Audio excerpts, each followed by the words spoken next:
அனைவருக்கும் வணக்கம். Welcome to my channel. வாங்க வீடியோக்குள்ளே போகலாம். பாருங்க, வள்ளி பகவான் தரிசனத்தை பாருங்க. உங்கள் வீட்லேயும் உங்கள் சாமி ரூம்பலையும் இந்த மாதிரி வள்ளி பகவான் தரிசனம் கிடைச்சிச்சான்னு சொல்லுங்கள். எல்லார் வீட்லேயும் பள்ளி இருக்கும், ஆனால் சாமி ரூமில் சாமி படத்தாண்ட இந்த மாதிரி தெய்வங்கள் பக்கத்தில் இருந்தால் அது நம்ம குலதெய்வம், நம்ம வீட்டில் நம்மளோட வந்து இருக்காருன்னு அர்த்தம். நான் சாமி படத்து மேலே இந்த பூக்களை எல்லாம் மாற்றி எடுத்துட்டு துளசி மடத்தாண்ட போய் தீபம் ஏற்றி வழிபட்டுட்டு வந்து மறுபடியும் உள்ளே வந்து பார்த்தா மறுபடியும் அதே மாதிரி வள்ளி பகவான் சாமி படத்துக்கு பக்கத்துலேயே இருந்தார். அதை பார்த்து மிகவும் சந்தோஷமாயிடுச்சு. இது பெரியவங்கக்கிட்ட கேட்டேன்.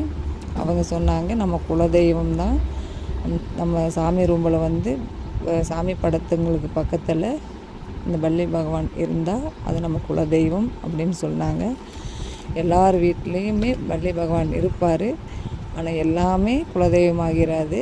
சாமி ரூமில் சாமி படத்துக்கு பக்கத்தில் சாமி படத்து மேலே இந்த மாதிரி இருந்தால் தான் அது குலதெய்வம். எனக்கு இந்த பாக்கியம் கிடைச்சிச்சு. உங்களுக்கும் யாருக்கெல்லாம் இந்த மாதிரி இருக்குது அப்படின்னு நீங்களும் சொல்லுங்கள், கமெண்ட்ஸ் பாக்ஸில் தெரிவிங்க. அதுக்காக எங்கள் வீட்டை முழுக்க வள்ளி தான் இருக்குதுன்னு கமெண்ட்ஸ் பண்ணிடாதீங்க.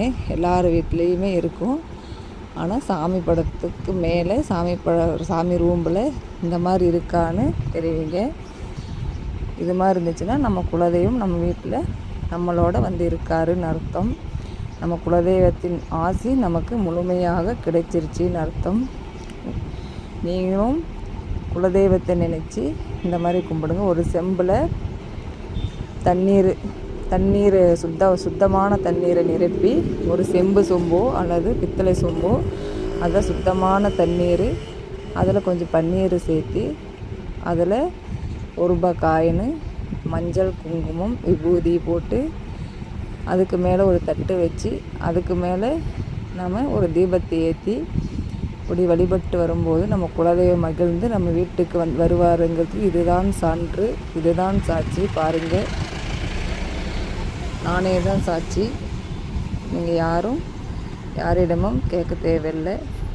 இதுக்கு நான் பரிபூரணமாக நான் தான் சாட்சின்னு பகிரங்கமாக ஒத்துக்குவேன். பாருங்கள், நான் இது போல் எல்லாம் கும்பிட்டு வரமோ என்னுடைய குலதெய்வம் என் இல்லத்தில் என் சாமி ரூமில் வந்து இங்கே தங்கிட்டார். அது நான் பெரியவங்களை கேட்டு நான் தெரிஞ்சுக்கிட்டேன். நீங்களும் இது போல் எல்லாமே உங்களுக்கு நடக்குதான்னு சொல்லுங்கள். என் ஐயன் முருகப்பெருமான் பக்கத்துலேயும் சிவபெருமான் பக்கத்துலேயும் அதுக்கு நடுவில் குலதெய்வம் இருக்கிறது நான் செய்த மிகப்பெரிய பாக்கியம் பாக்கியம் பாக்கியம். எல்லோருக்கும் இந்த பாக்கியம் கிடைத்திராது. கிடைச்சவங்க தவற விட்டுறாதீங்க. இது போல் நீங்கள் சரிவர சாமியை கும்பிட்டு குலதெய்வத்தையும் நினச்சி கும்பிடுங்க.